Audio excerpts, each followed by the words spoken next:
Welcome to ട്രൈഡൂട്ട്. നമുക്ക് ഇന്നത്തെ ഗോൾഡിന്റെ പ്രൈസ് മൂവ്മെന്റ് അനാലിസിസ് ഒന്ന് നോക്കാം. അതിനുവേണ്ടി എടുത്തിരിക്കുന്ന വൺ ഡേ ചാർട്ടാണ്. വൺ ഡേ ചാർട്ടിൽ പ്രധാനപ്പെട്ട ഏരിയാസ് മാർക്ക് ചെയ്യേണ്ടതുണ്ട്. കഴിഞ്ഞ ദിവസങ്ങളിലൊക്കെ പറഞ്ഞുകൊണ്ടിരുന്ന ഒരു കാര്യമാണ് ഇപ്പൊ സംഭവിച്ചിരിക്കുന്നത്. നോക്കിയാൽ കാണാം, മാർക്കറ്റ് ഇവിടെ നിന്നൊരു ബ്രേക്ക് തന്നു ഒരു തവണ റീടെസ്റ്റ് ചെയ്തു, രണ്ടാമത്തെ തവണ റീടെസ്റ്റ് ചെയ്തു, മൂന്നാമത്തെ തവണ അവിടേക്ക് ഒന്ന് മിനിഞ്ഞാന്ന് കയറി പോയിട്ടുണ്ടായിരുന്നു. ഇന്നലെയും അവിടേക്ക് തന്നെ എത്തിയിട്ടുണ്ട്. ഇന്നലെ അവിടെ എത്തിയതിനു ശേഷം ഒരു ഇൻഡിസിഷൻ ക്യാൻഡിലാണ് ക്രിയേറ്റ് ചെയ്തിരിക്കുന്നത്. ഇന്ന് മാർക്കറ്റ് ഓപ്പൺ ചെയ്തിട്ട് ഒന്ന് താഴോട്ടേക്ക് വരുന്ന ഒരു പക്ഷെ സപ്പോർട്ട് എടുക്കാനാണോ അതോ ഈ ഒരു സപ്പോർട്ട് ബ്രേക്ക് ചെയ്ത് പോവോ എന്നുള്ള കാര്യങ്ങളൊന്നും നമുക്ക് അറിയില്ല. ഇനി നമുക്കിതിൽ പ്രധാനമായിട്ട് മാർക്ക് ചെയ്യേണ്ട സപ്പോർട്ട് ആൻഡ് റെസിസ്റ്റൻസ് ആണ്. റെസിസ്റ്റൻസ് ഓൾറെഡി ഇവിടെ ക്രിയേറ്റ് ചെയ്തിട്ടുണ്ട്. നോക്കിയാൽ കാണാം, ഈ ഒരു ഏരിയയിൽ റെസിസ്റ്റൻസ് ഉണ്ട്. അപ്പോൾ ഈ ഒരു ഏരിയനെ റെസിസ്റ്റൻസ് ആയിട്ട് തന്നെ എടുക്കുന്നുണ്ട്. ചെറിയ ടൈം ഫ്രെയിമിലേക്ക് പോകുന്ന സമയത്ത് അവിടെ ഒരു സോണായിട്ട് കിട്ടാൻ സാധ്യതയുണ്ട്. അതുപോലെ താഴോട്ടേക്ക് വരുന്ന സമയത്ത് ഇവിടെ ഉണ്ട്, ഇതൊരു സപ്പോർട്ടായിട്ട് കൊടുക്കുന്നുണ്ട്. അപ്പൊ ഇത്രയാണ് പ്രധാനപ്പെട്ട ഏരിയാസ് വൺ ഡേ ചാർട്ടിൽ മാർക്ക് ചെയ്യുന്നത്. ഇനി നമുക്ക് ചെറിയ ടൈം ഫ്രെയിമിലേക്ക് പോയിട്ട് കുറച്ചുകൂടി കീ ഏരിയാസ് അടയാളപ്പെടുത്താം. അതിനു മുന്നേ ഇന്നത്തെ പ്രധാനപ്പെട്ട ന്യൂസുകൾ എന്തൊക്കെയാന്നുള്ളത് നോക്കാം. ഇത് വളരെ ഇമ്പോർട്ടന്റ് ആയ രണ്ട് ന്യൂസ് വരുന്ന ദിവസമാണ്. ഒന്ന് GDP ക്വാർട്ടർലി വരുന്നുണ്ട്, അതുപോലെ തന്നെ അൺഎംപ്ലോയ്മെന്റ് ക്ലെയിംസ് വരുന്നുണ്ട്. ജി ഡി പി ആയാലും അൺഎംപ്ലോയ്മെന്റ് ക്ലെയിംസ് ആയാലും വളരെ ഇമ്പോർട്ടന്റ് ആണ്. ഇന്ത്യൻ സമയം 7 o'clock ഈ രണ്ട് ന്യൂസും വരുന്നത്. ഹൈലി ഇമ്പാക്ട് ന്യൂസ് ആണ്. എന്തായാലും നമുക്ക് അതിന്റെ ഡീറ്റെയിൽസ് ഒന്ന് ചെക്ക് ചെയ്യാം. GDPയുടെ പ്രീവിയസ് 2.3 ആയിരുന്നു, ഫോർകാസ്റ്റും 2.3 തന്നെയാണ്, അതായത് മാറ്റമില്ല എന്നൊരു ഫോർകാസ്റ്റ് ആണ് തന്നിരിക്കുന്നത്. അത് ആക്ച്വലി എങ്ങനെയാണ് കറൻസിക്ക് ഫേവറബിൾ ആണ് എന്ന് നോക്കിയാൽ actual greater than forecast is good for currency എന്നാണ്. അതായത് ഫോർകാസ്റ്റിനേക്കാൾ മുകളിലൊരു ഫിഗർ വന്നിട്ടുണ്ടെങ്കിൽ അത് കറൻസിക്ക് ഫേവറബിൾ ആവുകയും ഗോൾഡ് വീക്ക് ആവുകയും ചെയ്യും.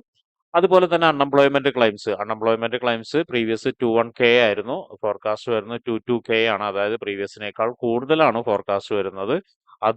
അതും കറൻസിക്ക് എങ്ങനെ ഫേവറബിൾ ആവണം എന്ന് നോക്കിയാൽ actual less than forecast is good for currency എന്നാണ്. അതായത് ഫോർകാസ്റ്റിനേക്കാളും താഴ്ന്നു നിൽക്കണം ആക്ച്വൽ വരുന്ന സമയത്ത്. ഇവിടെ ശ്രദ്ധിക്കേണ്ട കാര്യം പ്രീവിയസ് 21K ആണ്. അപ്പൊ 21Kനേക്കാളും താഴ്ന്നു നിന്നാൽ മാത്രമേ നല്ലൊരു മൂവ്മെന്റ് കിട്ടാൻ സാധ്യതയുള്ളൂ. അല്ലെങ്കിൽ നേരെ തിരിച്ചായിരിക്കും സംഭവിക്കുക, ഗോൾഡ് സ്ട്രോങ് ആവും. ഈ ന്യൂസ് പ്രത്യേകം ശ്രദ്ധിക്കേണ്ടതാണ്. രണ്ടും നല്ല ഇമ്പോർട്ടന്റ് ആയ ന്യൂസ് ആണ്. അപ്പൊ ആ ഒരു സമയത്ത് വലിയ മൂവ്മെന്റ് കിട്ടാനുള്ള സാധ്യതയുണ്ട്. എസ്പെഷ്യലി രണ്ട് സൈഡിലേക്ക് ഒരു മൂവ്മെന്റ് കിട്ടാനുള്ള സാധ്യത കാണുന്നുണ്ട്. എന്നിട്ടായിരിക്കും ഒരു പ്രൈസ് ആക്ഷൻ സംഭവിക്കുക. അപ്പൊ അതുകൊണ്ട് തന്നെ ആ ഒരു സമയത്ത് ട്രേഡ് എടുക്കുന്ന ആളുകൾ പരമാവധി ഒഴിഞ്ഞു നിൽക്കുക. 5-10 മിനിറ്റ് മുന്നേ പൊസിഷൻസ് എല്ലാം ക്ലോസ് ചെയ്യുക. എന്നിട്ട് അതിനുശേഷം ന്യൂസ് വന്നതിന് ശേഷം മാത്രം അടുത്ത ട്രേഡിന് വേണ്ടിയിട്ട് തയ്യാറെടുക്കുക. ഇനി നമുക്ക് ചാർട്ടിലോട്ട് പോവാം. ചാർട്ടിലോട്ട് വരുന്ന സമയത്ത് കീ ഏരിയാസ്, ഇതൊരു നല്ലൊരു കീ ഏരിയാസ് ആണ്. നമ്മൾ നേരത്തെ പറഞ്ഞ പോലെ തന്നെ മൾട്ടിപ്പിൾ ടൈം ഇവിടെ വന്ന് മാർക്കറ്റ് മുകളിലോട്ട് പോയി വീണ്ടും അവിടേക്ക് റീടെസ്റ്റ് വന്നിട്ടുണ്ട്, വീണ്ടും അവിടേക്ക് റീടെസ്റ്റ് വന്നിട്ടുണ്ട്. എനിവേ, അതിനേക്കാളും കുറച്ചും കൂടി ഇമ്പോർട്ടന്റ് ആയ ഒരു ഏരിയ എന്ന് പറയുന്നത് ഇവിടെയാണ്. ഇവിടെ നിന്ന് നോക്കിയാൽ കാണാൻ ഒരു സപ്ലൈ നടന്ന ഒരു ഏരിയ ആണ്. എന്തായാലും നമ്മൾ ആ ഒരു ഏരിയനെ റെസിസ്റ്റൻസ് ആയിട്ട് മാർക്ക് ചെയ്തിടുന്നുണ്ട്. അതുപോലെ തന്നെ താഴോട്ടേക്ക് നോക്കുന്ന സമയത്ത് ഇവിടെ നല്ല സപ്പോർട്ട് എടുത്ത് പോയിട്ടുണ്ട്. നോക്കിയാൽ കാണാം, ഇവിടെയും മൾട്ടിപ്പിൾ ടൈം മാർക്കറ്റ് ഇറങ്ങി വന്ന് സപ്പോർട്ട് എടുത്തിട്ടുണ്ട്. അപ്പൊ ഈ ഒരു ഏരിയനെ നമ്മൾ ഒരു സപ്പോർട്ട് ഏരിയ ആയിട്ട് മാർക്ക് ചെയ്ത് ഇടുന്നുണ്ട്. ഇതിൽ കുറച്ചും കൂടി താഴോട്ടേക്ക് ഇറങ്ങി നോക്കിയാൽ മറ്റൊരു പ്രധാനപ്പെട്ട ഏരിയയും കൂടി കാണാം. ഇവിടെയും ഒരു സപ്പോർട്ട് എടുത്ത് പോയിട്ടുണ്ട്. ഇവിടെ ഒരു ഇംബാലൻസിൽ നിന്നാണ് പോയത്. അപ്പൊ ഇവിടെയും ഒരു സപ്പോർട്ട് ഏരിയ ആയിട്ട് മാർക്ക് ചെയ്ത് ഇടുന്നുണ്ട്.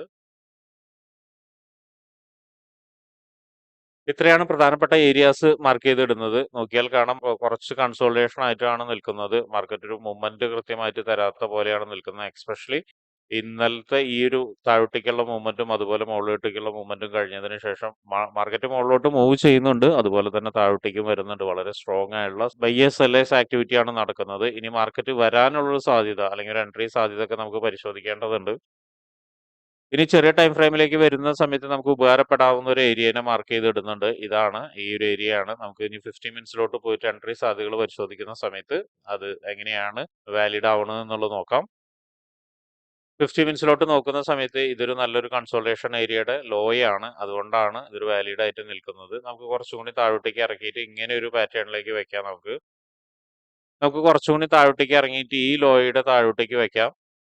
50 മിനിറ്റ്സിൽ എൻട്രി സാധ്യത എന്ന് പറയുന്നത് പെട്ടെന്നൊരു എൻട്രി സാധ്യത കാണുന്നില്ല. കാരണം ഒരു ട്രിക്കി പൊസിഷനിലാണ് നിൽക്കുന്നത്. ഒന്നാമത് ഇവിടെ നല്ലൊരു കൺസോൾട്ടേഷൻ 50 മിനിറ്റ്സിന്റെ കാണുന്നുണ്ട്. മൾട്ടിപ്പിൾ ടൈം ഇവിടേക്ക് വരുന്നുണ്ട്. അതുപോലെ തന്നെ ഇവിടുന്ന് ഒരു സപ്ലൈ നടന്നൊരു ഏരിയയാണ്. അപ്പൊ അതുകൊണ്ട് നമുക്കൊരു പെട്ടെന്നൊരു എൻട്രി പറയാനായിട്ടില്ല. ഇപ്പോൾ സംഭവിച്ചുകൊണ്ടിരിക്കുന്നത് ഈ ഒരു ഹൈനെ ബ്രേക്ക് ചെയ്യാതെ നമുക്കൊരു എൻട്രി പറയാനും കഴിയില്ല. അപ്പൊ ഹൈനെ ബ്രേക്ക് ചെയ്യാതെ എൻട്രി പറയാൻ കഴിയില്ല എന്ന് പറയുമ്പോൾ അതിന്റെ മുകളിൽ മറ്റൊരു ഹൈയും കൂടി ഉണ്ട്.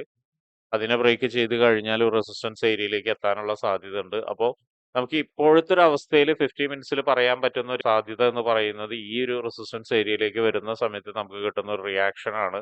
അതൊരു ഒരുപക്ഷെ റിജക്ഷൻ ആവണമെന്നില്ല. ഇവിടേക്ക് എത്തുന്ന സമയം, അതായത് ഈ ഒരു ഏരിയയിലേക്കൊക്കെ എത്തുന്ന സമയത്ത് ഒരുപക്ഷെ മാർക്കറ്റ് ഒരു റിയാക്ഷൻ കിട്ടാനുള്ള സാധ്യത കാണുന്നുണ്ട്. അങ്ങനെയാണെങ്കിൽ ആ റിയാക്ഷൻ ബേസ് ചെയ്തിട്ട് നമുക്ക് ട്രേഡ് എടുക്കാം. അതിനൊരു ക്ലിയർ ആയിട്ട് ചെറിയ ടൈം ഫ്രെയിമിൽ പോയിട്ട് ഒരു കൺഫർമേഷൻ എടുക്കണം. 1 മിനിറ്റിലോ 3 മിനിറ്റ്സിലോ ക്ലിയർ ആയിട്ട് ഒരു കൺഫർമേഷൻ എടുത്തതിന് ശേഷം ചെറിയ പിപ്പ് കളക്ട് ചെയ്യാവുന്ന രീതിയിൽ സ്റ്റോപ്പ് ലോസും ടാർഗറ്റും വെച്ച് ഇറങ്ങി പോരുക. ഇനി മറ്റൊരു സാധ്യത എന്ന് പറയുന്നത് ഇപ്പോൾ ഇവിടെ നിൽക്കുന്ന ഏരിയയിൽ നിന്ന് മാർക്കറ്റ് ഒന്ന് താഴോട്ടേക്ക് ഇറങ്ങി വരിക. ഇറങ്ങി വന്നതിന് ശേഷം നേരത്തെ മാർക്ക് ചെയ്ത ഏരിയയിൽ നിന്ന് ഒന്ന് സപ്പോർട്ട് എടുക്കുക. ഇവിടെ നിന്നോ ഒരു സപ്പോർട്ട് എടുക്കുക. സപ്പോർട്ട് എടുക്കുന്ന സമയത്ത് ശ്രദ്ധിക്കണം, നല്ലൊരു ക്യാൻഡിൽ സപ്പോർട്ട് അല്ലെങ്കിൽ നല്ലൊരു പാറ്റേൺ സപ്പോർട്ടോ ഉണ്ടായിരിക്കണം. ആ ഒരു പാറ്റേൺ സപ്പോർട്ടിന്റെ റീടെസ്റ്റിലേക്ക് എപ്പോഴും ശ്രദ്ധിക്കേണ്ട കാര്യം, ഇവിടുന്ന് ഒരു ഇമ്പൾസ് മൂവ് തന്നെ കിട്ടുന്നുണ്ടോ എന്ന് നോക്കണം. എന്നിട്ട് അതിന്റെ റീടെസ്റ്റിലേക്ക് ഒരു ബൈ എൻട്രി എടുക്കാം. ബൈ എൻട്രി എടുത്തിട്ട് ഇവിടേക്ക് ഏറെക്കുറെ ഈ ഒരു ലെവലിലേക്ക് ഒരു ടാർഗറ്റ് വെക്കാവുന്നതാണ്. അവിടെ ശ്രദ്ധിക്കേണ്ട കാര്യം കുറച്ച് റിസ്ക് എൻട്രി ആണത്. എന്നിരുന്നാലും കുഴപ്പമില്ലാത്തൊരു ടാർഗറ്റ് കിട്ടും എന്നുള്ളത് കൊണ്ടാണ് അങ്ങനെ പറയുന്നത്. അപ്പോൾ സ്റ്റോപ്പ് ലോസ് നിർബന്ധമായും വെക്കണം. ഇത് റിസ്ക് എൻട്രി എന്ന് പറയാൻ കാരണം നോക്കിയാൽ കാണാം, ഇവിടെ മൾട്ടിപ്പിൾ ടൈം മാർക്കറ്റ് വന്ന് റെസ്റ്റ് ചെയ്ത ഏരിയ ആണ്, റീടെസ്റ്റ് ചെയ്ത ഏരിയ ആണ്. അപ്പോൾ ഇവിടെ നിന്ന് ഒരു പക്ഷെ വലിയൊരു വീഴ്ച വന്നു കഴിഞ്ഞാൽ ഈ ഏരിയയിൽ നിന്ന് റിയാക്ഷൻ മാത്രമേ കിട്ടുള്ളൂ. അങ്ങനെയാണെങ്കിൽ ഇവിടെ നിന്ന് ഇവിടേക്കായിരിക്കും ഫസ്റ്റ് ടാർഗറ്റ് ഒക്കെ വേണ്ടി വരിക. ചെറിയൊരു ടാർഗറ്റ് ആണ്. അപ്പോൾ അവിടെ നിന്നും ഒരുപക്ഷെ വീണ്ടും താഴോട്ടേക്ക് തന്നെ ഇറങ്ങാൻ സാധ്യതയുണ്ട്. അതുകൊണ്ടാണ് റിസ്ക് എൻട്രി എന്ന് പറയുന്നത്. അവിടെ നിന്ന് താഴോട്ടേക്ക് ഇറങ്ങുകയാണെങ്കിൽ മാർക്കറ്റ് ടാർഗറ്റ് ചെയ്യുന്ന ഏറെക്കുറെ ഒരു പൊസിഷൻ ഇതായിരിക്കും. അല്ലെങ്കിൽ അതിന്റെ തൊട്ട് മുകളിലുള്ള ലോ പ്രീവിയസ് ഡേ, ഇന്നലത്തെ അല്ല അതിന്റെ മുന്നത്തെ ദിവസത്തെ ലോ ആയിരിക്കും ടാർഗറ്റ് ചെയ്യുന്നത്. അപ്പോൾ അതിനൊരു ചാൻസ് ഉണ്ട്. കാരണം ഇന്ന് വളരെ ഇമ്പോർട്ടന്റ് ആയ ഒരു ന്യൂസ് വരുന്നത് കൊണ്ട് തന്നെ നല്ല രീതിയിൽ കൺസോൾട്ടേഷൻ നടക്കാൻ സാധ്യത ഉണ്ട്. അപ്പോൾ ന്യൂസിന്റെ സമയമാകുമ്പോഴൊക്കെയാണ് മാർക്കറ്റിന് ഒരു മൂവ്മെന്റ് കിട്ടാൻ സാധ്യത. അപ്പൊ അതുകൊണ്ട് അതെല്ലാവരും ശ്രദ്ധിക്കുക. അപ്പൊ ഇത്രയാണ് ഇന്നത്തെ ഗോൾഡിന്റെ എൻട്രി സാധ്യതകൾ പറയുന്നത്. ഇനിയും സാധ്യതകളുണ്ട്. ഈ ഏരിയ ഒക്കെ ബ്രേക്ക് ചെയ്ത് വരികയാണെങ്കിൽ അതിന്റെ തൊട്ട് താഴെയുള്ള ഈ ഏരിയയിലേക്കൊക്കെ എത്താനുള്ള സാധ്യതകളുണ്ട്. എന്തായാലും അതെല്ലാം ലൈവ് മാർക്കറ്റിൽ ഇരുന്ന് നോക്കുക. അതുപോലെ തന്നെ ഈ റെസിസ്റ്റൻസ് ഏരിയ ബ്രേക്ക് ചെയ്ത് കഴിഞ്ഞാൽ വീണ്ടും മുകളിലോട്ട് പോകാനുള്ള സാധ്യത വീണ്ടും കാണുന്നുണ്ട്. ഈ ഒരു ഹോൾ ടൈം ഹൈയിലേക്കൊക്കെ എത്താനുള്ള സാധ്യതയൊക്കെ ഉണ്ട്. അതെന്തായാലും ലൈവ് മാർക്കറ്റിലേക്ക് നോക്കുന്നതായിരിക്കും നല്ലത്. അപ്പൊ ഇത്രയാണ് ഇന്നത്തെ ഗോൾഡിന്റെ പ്രീ മാർക്കറ്റ് അനാലിസിസ്. അപ്പൊ ട്രേഡ് എടുക്കുന്ന ആളുകൾ ആ ഏരിയയിലേക്ക് വരുന്ന സമയത്ത് മാർക്കറ്റ് എങ്ങനെ ബിഹേവ് ചെയ്യുന്നു എന്നുള്ളത് നോക്കിയതിന് ശേഷം മാത്രം ട്രേഡ് എടുക്കാൻ ശ്രമിക്കുക. അപ്പൊ ഇങ്ങനെയുള്ള കാര്യങ്ങളൊക്കെ നിങ്ങൾക്ക് പഠിക്കാൻ താല്പര്യമുണ്ടെങ്കിൽ ട്രേഡ് റൂട്ടുമായിട്ട് ബന്ധപ്പെടാം. അത് ഫ്രീ ആയിട്ട് ട്രേഡിങ്ങിന്റെ കാര്യങ്ങളൊക്കെ നിങ്ങൾക്ക് പഠിക്കാവുന്നതാണ്. അതിനു വേണ്ടിയിട്ട് ഈ വീഡിയോയുടെ ഡിസ്ക്രിപ്ഷനിൽ ഒരു ഗൂഗിൾ ഫോം കൊടുത്തിട്ടുണ്ട്. ആ ഗൂഗിൾ ഫോം കൃത്യമായി വായിച്ച് അതിലുള്ള കണ്ടീഷൻസ് ഒക്കെ ഓക്കെ ആണെങ്കിൽ മാത്രം ഫിൽ ചെയ്യുക. അതോടൊപ്പം തന്നെ ഡിസ്ക്രിപ്ഷനിലുള്ള വാട്സപ്പ് ചാനലിൽ നിങ്ങൾക്ക് ജോയിൻ ചെയ്യാവുന്നതാണ്. അവിടെ ട്രേഡ് റൂട്ടിന്റെ അപ്ഡേറ്റ്സ് ലഭിക്കുന്നതാണ്. അപ്പൊ എല്ലാവർക്കും ഇന്നൊരു പ്രോഫിറ്റബിൾ ഡേ ആവട്ടെ എന്ന് ആശംസിക്കുന്നു.